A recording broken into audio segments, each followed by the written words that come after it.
Սևանա լճից, որ 30 մետր, 30 խորանարդ կուբամետր ավելար ջուր եք ուզել եւ 15-ն եք օգտագործել, պարոն Խուդատյան, դա արդարացում չէ, 200 ուզեիք 20 օգտագործեիք, կա հստակ փորձագիտական Սևանազգային լճի փորձագիտական եզրակացություն, որը դուք ուզում եք ինչ-ինչ պատճառներով չներկայացնել մեր դատին։ Այնտեղ հստակ ասում է, որ մենք դեմ ենք դրան։ Այն մտահոգությունները, որոնք մենք որպես ազգային ժողովի պատգամավոր բարձրացրել ենք, նույնը իրանք են ասել։ Ասում է, ոչ ճիշտ արդյունավետ կառավարման արդյունքում ջրերի կորուստը եւ ավելար ջր վերցնելու պահանջարկ է առաջացել եւ ռիսկը թողել է ձեր վրա։ Հիմա ես չեմ հասկանում, այս երկրում փորձագիտական եզրակացություն տվող կազմակերպությունից առավել, որը խորհրդատվական է եւ կազմակերպություն է եւ դրանից առավել ինչ կազմակերպություն կա, որ դուք ստեղ այսպես արդարանում եք կամ որպես դրական տենդենցիա գնահատում, որ 30 խորանարդ մետրի փոխարեն 15 եք վերաբանարը վերցրել։ Կա հստակ մասնագիտական խումբ հանձնաժողով, որը տվել է բացական եզրակացություն եւ մնացած ռիսկները թողել է ձեր վրա։ Կամ դա արդարացում է, եկեք միասին գնանք Սևանալիշ, տեսնենք քանի 20 սանտիմետր է չէ Սևանը։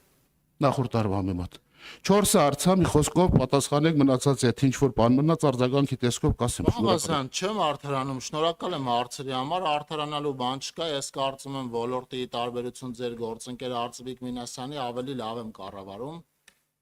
որովհետև երբ որ ինքն էր ոլորտի պատասխանատու նախարարը,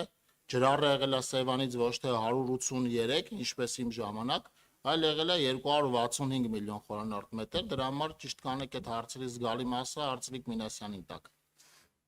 Եվ իմիջիալոց շարունակաբար այդպես եղել, մի տարի չեղել, երբ որ այդ ժամանակները նայենք, կտեսնենք, որ Սևանից ջրառը եղել է 265 միլիոն խորանարդ մետր, 260 միլիոն խորանարդ մետր, այնպես որ եւ արդարանալու բան էլ չկա, պնդում եմ, որ ավելի լավ եմ կարում կառավարեմ ոլորտը, քան Արծվիկ Մինասյանը, գոնե թվերը դրա մասին է խոսում։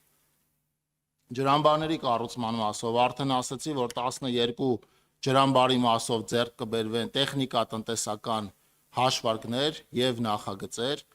իսկ 5 ջրամբարի մասով Քասախի, Ելփինի, Լիչքի, Արթիկի եւ Աստղաձորի կմեկնարկեն շինարարական աշխատանքները։ Արդեն 5 ջրամբարները,